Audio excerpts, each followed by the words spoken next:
یہ کام ظاہر ہے کہ آپ کی ازواج زندگی ازواج ہی کے ذریعے ممکن تھا. چنانچہ یہ واقعہ ہے کہ نبی کریم صلی اللہ علیہ وسلم کے علم و عمل جتنا آپ کے ازواج مطہرات کے ذریعے پھیلا ہے اس کی مقدار صحابہ کے ذریعے پھیلے ہوئے علم سے کسی طرح کم نہیں ہے. اور قرآن کریم سے یہ بات صاف معلوم ہوتی ہے کہ اس مشن پر آپ کی ازواج مطہرات کو اللہ تعالیٰ نے خود معمول فرمایا.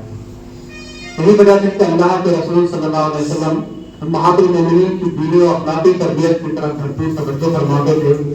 اس معاملے میں آپ ذرا بھی تمیز یا کوتاہی محسوس کرتے تو غائب کر جائے محبت کرنے کے باوجود فوراً انہیں ٹوک دیتے تھے اور صحیح اسلامی تعلیمات کی طرف ان کی رہنمائی فرماتے تھے. اس سلسلے کے چند واقعات پیش خدمت ہیں. ایک مرتبہ رسول اللہ صلی اللہ علیہ وسلم نے امہات المومنین کے ساتھ سیر و تفریح کے لیے صحرا میں جانے کا قصد کیا. اس موقع پر حضرت عائشہ کی جو ڈیوٹی دی گئی وہ سدھائی ہوئی نہ تھی، اسی لیے صحیح طریقے سے نہیں چل رہی تھی، وہ اسے برا بھلا کہنے اور مارنے لگی. اس پر اللہ کے رسول نے فرمایا نرمی اختیار کرو، جس چیز میں نرمی ہوتی ہے وہ خوبصورت ہو جاتی ہے اور جس چیز سے نرمی نکل جاتی ہے وہ بدصورت ہو جاتی ہے. اللہ کے رسول کی خدمت میں یہود آتے تو دو معنی الفاظ استعمال کرتے. مثلاً تو سلام کرتے تو السلام علیکم کہنے کے بجائے السلام علیکم کہتے، جس کے معنی ہے تم پر موت آئے. ایک مرتبہ وہ خدمت نبوی میں حاضر ہوئے تو انہوں نے اسی انداز میں سلام کیا. ام المومنین حضرت عائشہ نے سنا تو انہیں پیش کر دیا. اللہ کے رسول نے اس موقع پر بھی حضرت عائشہ کو سمجھایا اور انہیں نرمی اختیار کرنے کی تلقین کی.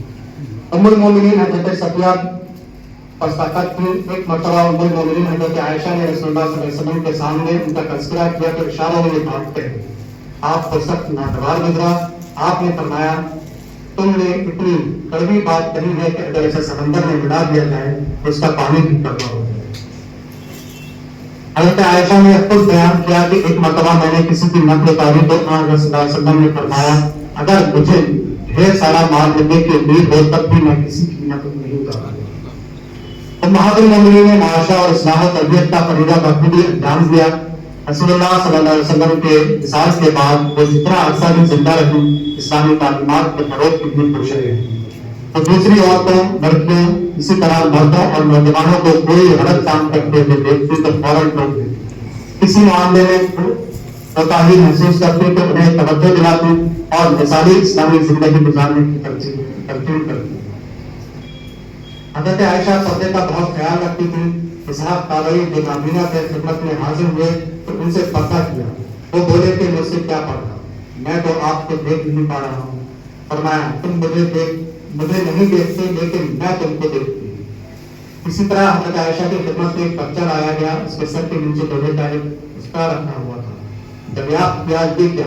لوگوں نے کہا اسے بھوت ہٹانے کے لیے رکھا گیا ہے. حضرت عائشہ نے وہ اس پر ہٹا کر پھینک دیا اور فرمایا اللہ کے رسول نے شکل سے منع فرمایا ہے ایسا نہ کرو. کچھ اور واقعات ہیں جنہیں میں حسن کر رہا ہوں.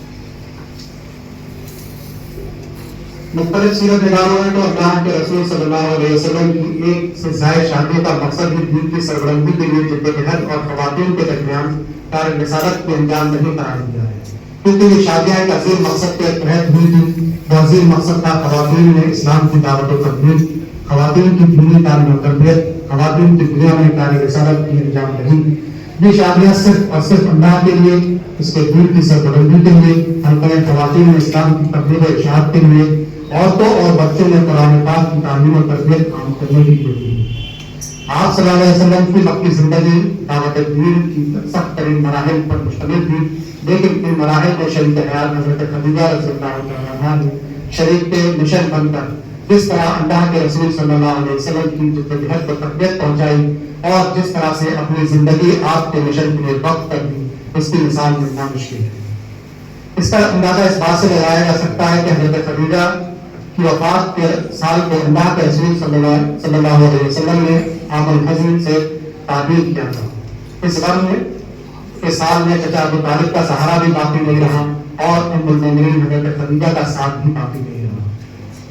اللہ کے رسول صلی اللہ علیہ وسلم کی زندگی کا مدنی دور شروع ہوا تو کام کا میدان بہت زیادہ وسیع ہو گیا. اس دور میں آپ نے یہ بات میرے مطابق میں کہا کہ یہ تمام نکاح صرف اور صرف دعوت المقاصد کے تحت ہوئے. اس بات کا آپ صلی اللہ علیہ وسلم کے ازواج مطہرات کو پورا اندازہ تھا. چنانچہ تمام ہی ازواج مطہرات نے آپ کے مشن کو تقویت پہنچانے میں اپنی زندگیاں صرف کر دی. یہ ذہنی اور فکری ہم آہنگی ازواجی زندگی کی کامیابی اور خوشگواری کی ایک اہم بنیاد ہے. یہ بنیاد مضبوط ہو تو اس رشتے کے نتیجے میں تعمیر ہونے والی عمارت بھی اتنی بھی مضبوط اور مستحکم ہو. خیر امت سے وابستگی کا تقاضا ہے کہ اس پہلو پر خاص توجہ دی جائے تاکہ منصب کے تقاضوں کی تکمیل میں مرد و زن دونوں قدم بقدم آگے بڑھیں یا کم از کم ایک قدم آگے بڑھاتے ہوئے دوسرے کی جانب سے زیادہ سپورٹ مل سکے. ذہنی اور فکری ہم آہنگی کبھی اللہ رب العزت کی جانب سے ہدایت کی جاتی ہے اور کبھی اس کے لیے کافی محنت کرنی پڑتی ہے.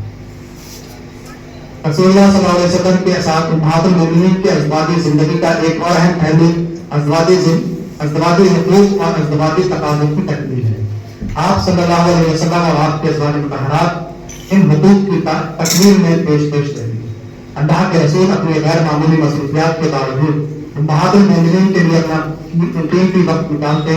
اس دوران امہات المومنین کو اللہ کے رسول صلی اللہ علیہ وسلم کی صحبت سے مستفید ہونے کا خوب موقع ملتا اور اللہ کے رسول صلی اللہ علیہ وسلم کی زیادہ سے زیادہ خدمت کرنے اور آپ کے لیے زیادہ سے زیادہ تسکین کا سامان کرنے کا بھی خوب موقع ملتا. آپ صلی اللہ علیہ وسلم کا گھر میں داخل ہونا، ازواج کو مخاطب کرنا، ان سے گفتگو کرنا، ان کے ساتھ کھانا کھانا، ان کے ساتھ آرام کے کچھ لمحات گزارنا، ان کے ساتھ کچھ تفریحی گفتگو کرنا، ان کے گھر کے کاموں میں تعاون کرنا، غرض اللہ کے رسول صلی اللہ علیہ وسلم کے امہات المومنین کے ساتھ جو بھی لمحات محفوظ کر لیے گئے وہ تمام ہی لمحات امہات المومنین رضی اللہ عنہم کے ساتھ آپ کے اعلیٰ اخلاق و کردار کی گواہی دیتے ہیں اور مثالی ازدواجی زندگی کے لیے رہنمائی اصول پیش کرتے ہیں. حضرت انس رضی اللہ عنہ سے روایت ہے کہ اللہ کے رسول صلی اللہ علیہ وسلم دن اور رات میں ایک بار تمام ازواج مطہرات کو یہاں تشریف لے جاتے ہیں.